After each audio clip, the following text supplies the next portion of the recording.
surat Nuh. Ini bab jodoh di sini nih. Tenang hadirin, kok jadi biasa saja duduknya ya. Mendengar jodoh langsung cengat. Bab lunas utang di sini. Oh, lihat ya. Kenapa langsung curing hak begini? Tidak ada yang lebih pahit dari berharapnya hati kepada kita. Allahumma aftah lana hikmataka ya Allah.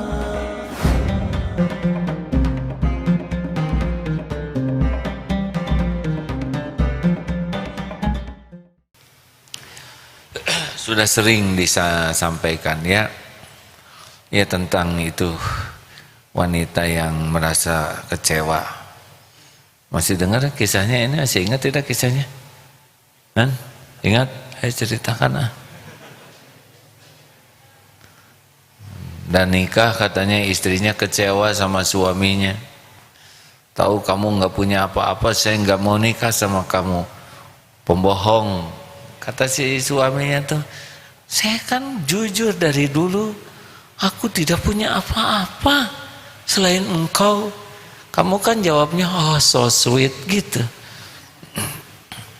Tapi dan nikah tuh ada dua rezeki yang bergabung. Benar? Nah sekarang gimana caranya nih supaya kita dilapangkan oleh Allah? Mau tahu rahasianya tidak nih? Satu ya harus husnuzon kepada Allah dulu. Jadi urusan sempit lapang tuh Allah, bukan urusan Covid, urusan ekonomi, Allah yang kuasanya. Mau situasi seperti apapun kalau Allah mau ngasih, wa yuridka bi khairin fala radda li fadlih yusibu bihi may yasha'u min ibadihi wa huwal ghafurur rahim. Dan jika Allah memberikan kebaikan padamu, tidak ada yang bisa menolak. Dan Allah berikan kepada siapa yang Dia kehendaki. Jadi dilatih hadirin ya. Makhluk itu bukan sumber rezeki. Makhluk itu cuma jalan saja. Kantor, perusahaan, bisnis itu bukan sumber. Itu cuma salah satu jalan. Dan jalan rezeki dari Allah tidak harus terbayangkan, tidak harus terduga, tidak harus terencana semua. Tanya itu siapa? Jack Ma. Bisa nggak nanya ke sana? Jack, gimana bisa kayak gitu? Pasti nggak kepikir ya kan? Kalau Allah mau uji-uji, dan kalau Allah mau ngambil nutup gampang, tutup saja nanti ada jalannya. Jadi kita tidak boleh menjadi ujub. Ini hasil kerja keras saya, ini hasil jerih payah kecerdasan saya. Ini udahlah. Cerdas karunia Allah. Kerja keras adalah ibadah, kerja cerdas adalah ibadah. Ya. Jadi jangan merasa ini adalah hasil saya membanting-banting tulang. Pak, alhamdulillah rezeki, alhamdulillah Allah yang ngebuka. Maaf hadirin, siapa yang bisa membayangkan ada pesantren ini di sini? Ceritanya, episodenya AA ikut dalam takdir adanya pesantren. Gak kebayang. Ketika sedang sulit-sulit begini harus membebaskan tanah belasan miliar, tidak kebayang. Dulu hitung-hitungan waktu awal Covid, pesantren ini hanya tahan 4 bulan untuk ngegaji kurang lebih 1.300 karyawan. Sampai sekarang coba lihat, masih ada gajian, masih ada gaji di sini hadirin ya. Serius ini? Masih itu? Nyata ini pesantren masih real jalan dengan karyawan yang banyak gitu. Karena tiap karyawan santri karya juga sudah ada rezekinya. Pesantren ini bukan sumber rezeki, hanya jalan saja. Siapa yang akan dapat? Makanya bulat saja. Kalau udah ingat rezeki, ingat Allah. Kalau sedang sempit, ingat Allah. Kalau sedang lapang ingat Allah. Nah, apa resep pertama? Husnuzon. Ana inda dzanni abdi bi, aku sesuai dengan prasangka hambaku. Yakin saja Allah pemberi rezeki, walaupun sedang sulit tidak usah lebay. Allah udah tahu nih kita dalam kesempitan, kesulitan. Tidak usah ingin dikasihani orang lain, karena kita ingin dikasihani orang lain, kalau Allah nutup nggak ada yang kasihan ke kita. Misal kita minta-minta ke orang, Allah buat orang itu nggak mau ngasih, nggak akan ngasih, nggak. Makanya kalau dalam sulit, bulat satu-satunya yang bisa nolong hanyalah Allah. Hasbunallah wa ni'mal wakil, ni'mal maula wa ni'man nasir. Lalu apa yang kedua? Surat Nuh ayat 10, 11, 12. Fadhal Ustaz. Surat Nuh. Ini bab jodoh di sini nih. Tenang hadirin, kok jadi biasa saja duduknya ya. Mendengar jodoh langsung cengat. Bab lunas utang di sini. Oh, lihat ya. Kenapa langsung curing hak begini? Ini simak dari Fakultas Tagfiru ya. Ada? 10, 11, 12, adakah? Oh iya, nggak apa-apa. Quran surah Nuh surah ke-71 ya, ayat 10, 11 dan 12. A'udzu billahi minasy syaithanir rajim. فقلت استغفروا ربكم إنه كان غفارا يرسل السماء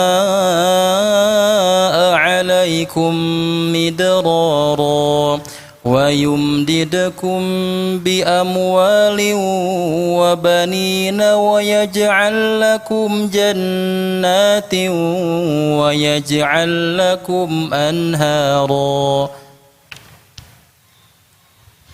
Maka aku katakan, fakultus tagfiru rabbakum, mintalah ampun, istighfarlah kepada Tuhanmu. Innahu kana ghafara, sesungguhnya Allah Maha Pengampun. Yursilis sama alaikum midrara, Allah turunkan hujan lebat dari langit. Wa yamdidkum bi amwali wa banin, Allah memperbanyak harta dan anak-anakmu. Ya, kalau anak pasti ada jodohnya ya. Allah mengadakan kebun-kebun dan sungai-sungai. Istighfar hadirin. Jangan-jangan selama ini dikasih rezeki nggak bener, ngejemput rezekinya pakai cara yang tidak benar. Udah dikasih rezeki jadi sombong, jadi ujub, uangnya dipakai maksiat, tidak dipakai syukur. Jadi ujub, dikasih kelapangan ujub, dikasih kelapangan jadi lapang juga berbuat dosanya. Nah itu banyak urusan. Menjemputnya nggak benar, sudah dikasih nggak benar juga. Ini harus ditobatin. Allah tahu kelakuan kita menyikapi rezeki Allah selama ini. Minta ampun terus kepada Allah. Ini ada tambahan sedikit di dalam kitab Adabul Mufrad. Ini Imam Bukhari ya.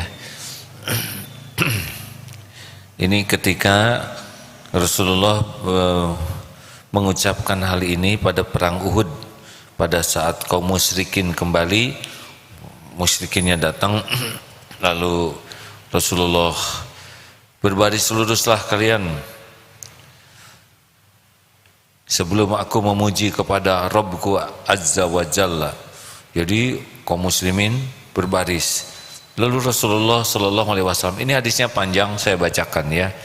Ya Allah, Allahumma lakal hamd kullu. Ya Allah, bagimu semata segala pujian. Ya Allah, Allahumma, ya Allah, tiada yang dapat menyempitkan apa yang Engkau lapangkan, dan tiada yang dapat melapangkan apa yang Engkau sempitkan. tiada yang dapat memberi petunjuk orang yang engkau sesatkan, dan tidak ada yang dapat menyesatkan orang yang engkau beri petunjuk. Tiada yang dapat memberi apa yang engkau tahan, dan tiada yang dapat menahan apa yang engkau beri. Tiada yang dapat mendekatkan dengan apa yang engkau jauhkan, dan tiada yang dapat menjauhkan apa yang engkau dekatkan.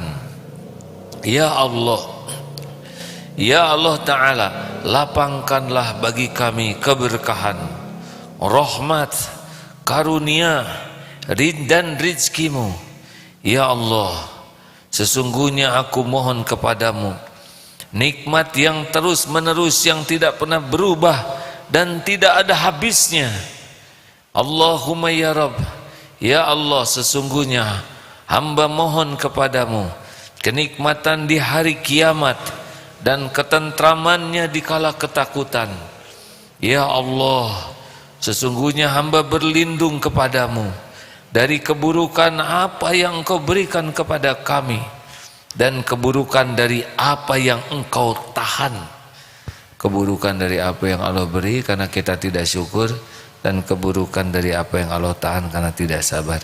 Ya Allah, jadikanlah kami cinta kepada keimanan, dan jadikanlah keimanan itu indah di hati kami, dan jadikanlah kami benci kepada kekufuran, kefasikan, kedurhakaan, dan jadikanlah kami termasuk orang-orang yang mengikuti jalan lurus.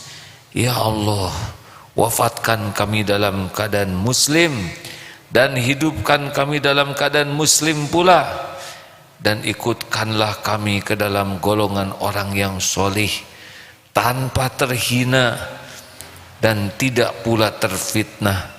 Ya Allah, perangilah kaum orang-orang yang ingkar, yang mendustakan Rasul-Rasulmu, menghalang-halangi manusia dari jalanmu, dan timpakan kepada mereka dosa dan siksamu. Ya Allah, perangilah orang-orang kafir yang ingkar, yang telah diberikan kitab.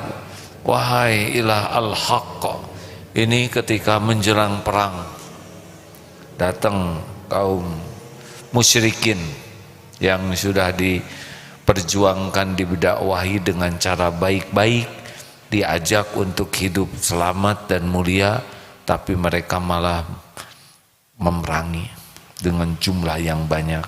Sehingga doa ini situasinya adalah situasi menjelang peperangan lawan musyrikin Quraisy. Tapi banyak dari doa tadi menegaskan tentang pemilik segala karunia adalah Allah semata, tidak ada yang lain. Makanya udahlah, walaupun kita gaul dekat dengan orang, termasuk keluarga, suami, istri, orang tua, anak, walaupun dekat, tapi hati kita tidak boleh bersandar, karena pemilik segala karunia adalah Allah semata.